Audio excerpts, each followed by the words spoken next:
Mga kaparokya, netong nagdaang araw ay finiture ni Miss Karen Davila sa kanyang latest vlog ang legit dabarkads na si Miles Ocampo. At syempre, naikwento ni Miles Ocampo yung mga pinagdaanan niya from going bulilit hanggang magkaroon siya ng health problem which was thyroid cancer, and she thank God dahil naman fully recover na siya. Tinanong din siya ni Miss Karen Davila kung ano daw nagpabago sa karir niya bilang isang artista, at ayon nga kay Miles Ocampo ay nung naging parte siya ng Eat Bulaga. Mga kaparokya, agree ako sa sagot ni Miles Ocampo na ang Eat Bulaga ang siyang malaking tulong sa karir niya dahil mas nakilala siya nang maging parte siya ng longest running noontime show, at maswerte siya dahil sa dami ng pwedeng maging bahagi nito ay siya pa yung napagbigyan ng pagkakataon. Malaking bagay talaga ang pagkakasama niya sa well-recognized and longest running noontime show dito sa ating bansa na ang Eat Bulaga. Lalo pat makakasama mo yung tatlong hari ng noontime show host na sina Tito Vic and Joey. At nakikita naman natin na malaki na ang improvement ni Miss Miles Ocampo as female host ng Eat Bulaga. Magagamit niya yung learnings na yan sa future.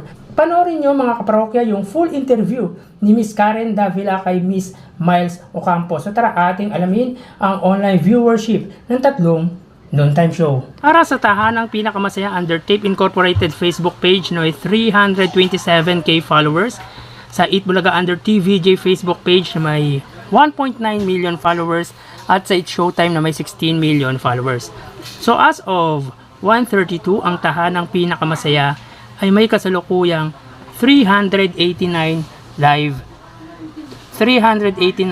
viewers.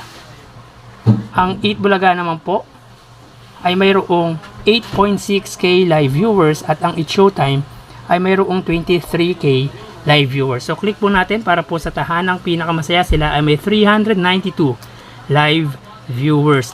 Ang Eat Bulaga naman po ay mayroong 8.5k live viewers, at ang It's Showtime ay mayroong 23k live viewers. So ulitin po natin, as of 1:33, ang tahanang pinakamasaya ay mayroong 390 live viewers. Ang Eat Bulaga naman po ay may 8.5k or 8.6k live viewers, at ang It's Showtime ay mayroong 22.9k live viewers. Bali dito sa Facebook Live ng tatlong noontime show, ang nanguna ay ang It's Showtime, pumangalawa ang Eat Bulaga, at pumangatlo ang Tape Incorporated. So mapunta naman po tayo sa YouTube channel ng tatlong TV station para po sa tahanang pinakamasaya under GMA YouTube channel, may 34 million subscribers. Sa Eat Bulaga naman po, under po yan sa TV5 Philippines na may 1.62 million subscribers, at sa It's Showtime, under po yan sa ABS-CBN Entertainment YouTube channel na may 46.5 million subscribers. So as of 1:34, ang tahanang pinakamasaya under GMA YouTube channel ay may 3.3k live viewers. Ang TV5 naman po ay may 52k live viewers, at ang It's Showtime under ABS-CBN Entertainment ay may 105k live viewers. So ulitin po natin, as of 1:35, ang tahanang pinakamasaya under GMA ay may 3.4k live viewers.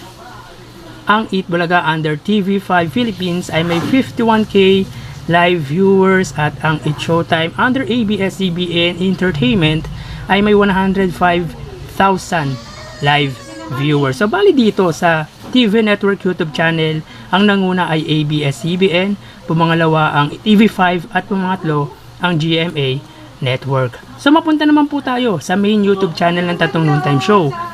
Para sa tahanang pinakamasaya, under po yan sa kanilang main YouTube channel na may 834 subscribers. Sa Eat Bulaga naman po, under po yan sa TVJ YouTube channel na mayroong 792k subscribers, at sa It's Showtime, under naman po yan sa ABS-CBN It's Showtime na may 1.97 million subscribers. So as of 1:36, ang tahanang pinakamasaya ay may 138 live viewers. Ang Eat Bulaga naman po under TVJ ay may 43k live viewers at ang Eat Showtime ay mayroong 76k live viewers. So ulitin po natin, para po sa tahanang pinakamasaya, sila ay may 138 live viewers. Ang Eat Bulaga naman po ay mayroong 43k live viewers at ang Eat Showtime ay mayroong 76k live viewers. So ang pagitan po ng Eat Showtime at Eat Bulaga ay 33k live viewers sa kanilang main YouTube channel. Pagdating naman po sa TV Network YouTube channel, ang pagitan po ng Eat Showtime at Eat Bulaga ay 54k live viewers. So, hindi ibig sabihin yan ay mataas ang viewership ng Eat Showtime. Kasi kung i-convert mo natin yan sa percentage ay mas lamang ang TV5. Paano ito i-convert? Yung live viewership i-divide po sa subscribers at i-times po sa 100. Yun sa pagkakalam ko. Again, ang live viewership, like kunwari 105k live viewers, i-divide po yan sa subscribers ng ABS-CBN na 46 million, at kung ano ang total nun ay i-times po sa 100. So yun po ang pag-convert into percentage. So para sa akin, pagdating sa percentage ay lamang ang Eat Bulaga. Pero sa live viewership dito sa tatlong noontime show, ang nanguna ay ang Eat Showtime, pumangalawa ang Eat Bulaga, at pumangatlo ang tahanang pinakamasaya. So mamaya magbabalik po tayo sa huling yugto ng ating online viewership. Magpapaalam po muna ako pansamantala. Thank you and God bless.